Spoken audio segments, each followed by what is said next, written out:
Hello and welcome back to my channel. If this is your first time here, I'm Nurse Alyssa, and today we're going to be going over a 5-minute mind map of diabetic foot ulcers. So what is a diabetic foot ulcer? So it is an ulcer that forms on the foot when abnormal pressure is coupled with a lack of sensation due to diabetic neuropathy. So the patient can't feel properly in their feet. In turn, it causes an ulcer. Okay, so whether it be something in their shoe or their shoe just doesn't fit right and is rubbing in the wrong spot, it's eating away at the foot and they can't even feel that. So we normally get a blister when we have the sensation to feel that blister. It hurts, we stop walking. People with diabetic neuropathy, they can't feel that, so they continue to walk, continue to move on with their daily activities, and it forms an ulcer. So how do we prevent diabetic foot ulcers? Prevention is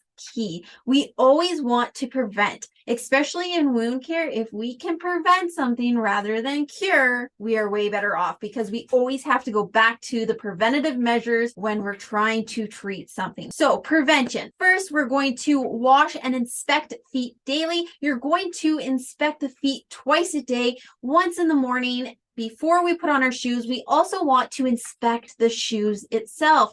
There could be a tack in the bottom of their shoe. There could be a Lego in the shoe. Who knows? A dog put a bone in the shoe. I've seen it. I have seen it where there has been the craziest things in the shoes that have eaten away at the foot all day and caused horrible, horrible ulcers. Okay, so we want to inspect our feet and our shoes in the morning, and when we take them off, we want to keep the toenails adequately trimmed, but not too short. Now, a foot care nurse can help you with this. We want to make sure that we're changing our socks daily. We can see a podiatrist for callus and corn removal, and wear properly fitted shoes. Now, there are diabetic footwear. I can leave a link below with a discount code. They have diabetic footwear. Okay, diabetic footwear is often it has a bigger width because diabetic feet tend to be a little bit wider, so we want that width. We want to make sure that we're wearing diabetic footwear because they are made differently. Okay, they're not made with the inseams that can just rub in the wrong way, that we can feel like, okay, this shoe doesn't fit right on my foot. Diabetics can't feel that, so their shoes need to be made a little bit differently. So we want to make sure that we're in a good quality diabetic footwear. Once again, I'll leave that link down below with a discount code. I have personally tried out these shoes. I have 2 pair personally, and they fit and feel very, very comfortable. I do not have diabetes, and once again, I am not getting paid for this. I have specifically just tried them to see for my patients in general. I wanted to look at them. I wanted to feel them for myself, make sure that what I was suggesting was of good quality.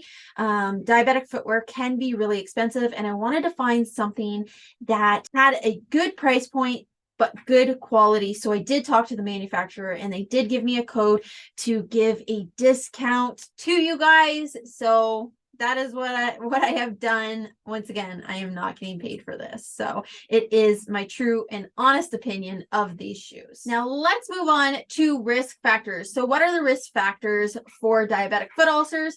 So improper fitted shoes, improper trimming of the nails, alcohol consumption, heart disease, kidney disease, and tobacco use. So tobacco does constrict the veins in the legs, so that can in turn reduce the blood flow and put you at higher risk for diabetic foot ulcers. Now, what are the causes of diabetic foot ulcers? So poor circulation, high blood sugar, nerve damage, irritated wound or feet, calluses, and improper footwear. So they kind of all tie in together. Okay, so as you can see, we've had improper footwear in the last 3 here. We need to make sure that we're wearing diabetic shoes. Okay, diabetic footwear, have properly fitted shoes. Now, treatment. How are we going to treat a diabetic foot ulcer? Once again, like I said, prevention over cure, because we always have to go back to the preventative measures anyways when we're curing a diabetic foot ulcer. So it's